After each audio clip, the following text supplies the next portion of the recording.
Time to check in with Amanda Lang. She is CTV News Chief Financial Correspondent. And Amanda, let's start with the Canadian news first. So Stats Canada reporting that retail sales are actually up 0.8% in March. I think maybe that comes as a surprise to most, or do you think this is a delay in what's sure to become a number that goes the other way? I think actually we might be seeing a little bit of a tariff impact of people trying to get ahead of the tariffs. We have seen other activity that's sort of people front running it. So particularly in cars and trucks, it appears as though we're seeing a little bit of that factor. So maybe not a sign of longer health, but certainly it's a pretty decent number, right? Just under $70 billion in sales in the month. So speaking of sales, we have finance ministers from the G7 meeting this week in Banff. The thing that struck me the most is the fact that so little, it seems, came out of this, even in terms of press coverage, in terms of actual things being decided. And that apparently struck Donald Trump the same way. So let's start with that. Obviously, yes, given the global threats now being posed by Trump, you think that a finance ministers meeting like this, bringing the big G7, ministers together, might achieve something? Has something come out of this that you've seen? So we often don't see what comes out of these, to be honest. I've been at these meetings. The really important stuff is happening minister to minister, banker to banker. It's really crucial that they get together, that their staff get together, that they form relationships, and the conversations they have behind closed doors is what matters. And remember, we're laying the groundwork here for the G7 in June when the president will, as he said, be there. So the communique is always kind of, sometimes you get something in the communique out of these meetings, even the leaders meeting where it's meaningful. Mostly the real stuff is happening that we don't ever really hear about. And in this case, it's definitely the global trading system. There's no doubt about that. So what can or did get said or done, hard to know, but we do know that was on the agenda. Now, I asked the question specifically because Donald Trump apparently doesn't know that necessarily things must be going on behind the scenes, because he posted today on his Truth Social site about his disappointment that nothing substantial had come out of this meeting. He's referring specifically, I think in this case, to Europe, to the EU. And by virtue of that, he's decided to, he just posted this earlier in the day today, he has decided, based on the fact that he says nothing has come from these meetings, he will impose a 50% tariff on the European Union starting in a week. So let's maybe hope that this is just a negotiation tactic. We did have the Treasury Secretary pretty quickly saying that he hopes it'll light a fire under the EU in negotiations. He seems to be the adult in the room, so I took that to mean that this isn't genuine. It's just they're kind of tired of not getting a lot of movement. They probably want a similar kind of a deal as they struck with the UK, or at least a draft agreement where you can agree on a 10 or 15% tariff. The thing is, the EU is a lot more complicated. It's many nations, so it's a much more unwieldy thing to negotiate. It's probably unreasonable to think you can get to it as quickly. 50% is wild. I mean, that's just, that's at the level where you're just really hurting the U.S. consumer. But, as Trump has shown with what he's doing with Apple, he does not mind hurting the U.S. consumer. So let's talk about Apple. Apple and, or as he first called him when he met him, Tim Apple. Tim Cook from Apple gets together supporting the president and saying, yes, we're going to ramp up production. And then what they do is, instead of producing in China, which is, of course, where Donald Trump has his biggest problem, they say, well, we're just simply going to shift production to India. The problem is they said that out loud. Donald Trump found out, and now he's saying, no, that's not how you get around tariffs. And now he's threatening Apple with a tariff directly.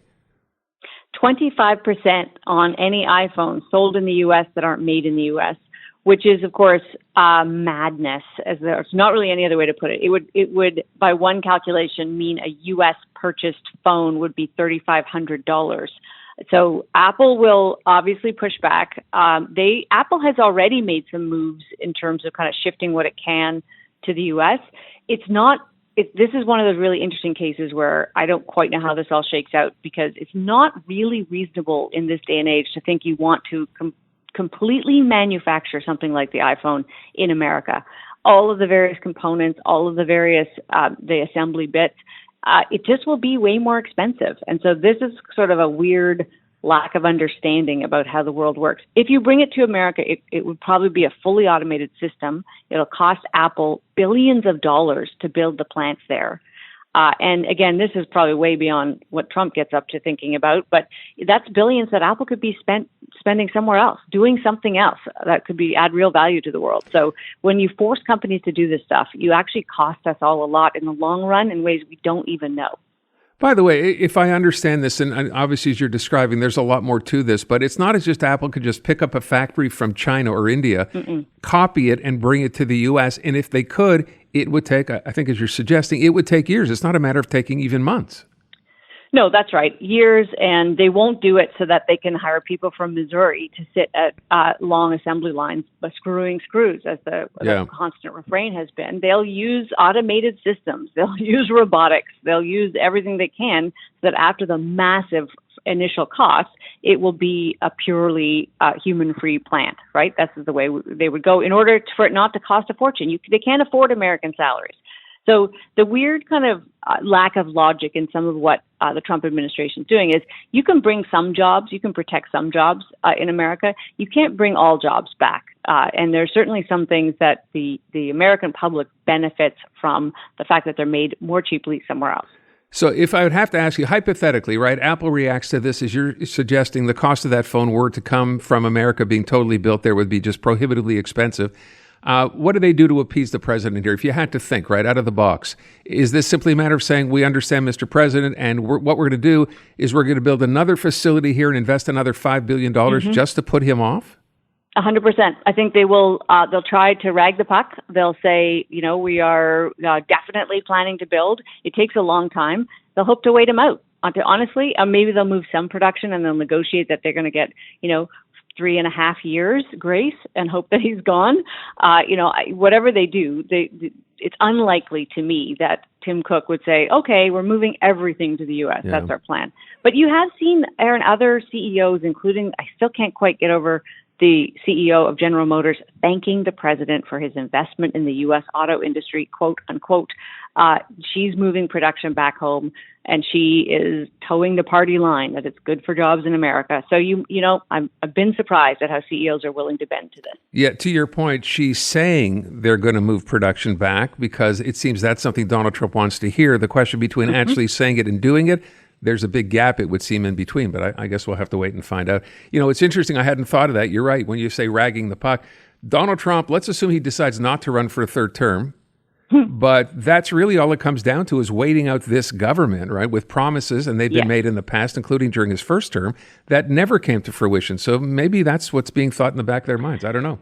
Yeah, although two things, he wouldn't run for a third term, right? He would just install himself. So let's shudder at that prospect of the end of U.S. democracy as we know it. But the other option is, of course, that there's a Vance presidency just waiting, or Trump Jr. or whoever people line up to take his place, that just continues to roll out Project 2025.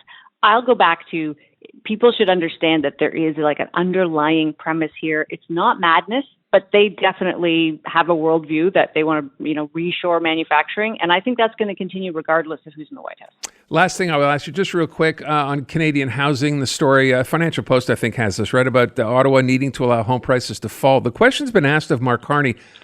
How do you just go ahead and suggest that you can make prices fall? I'm not sure how that works.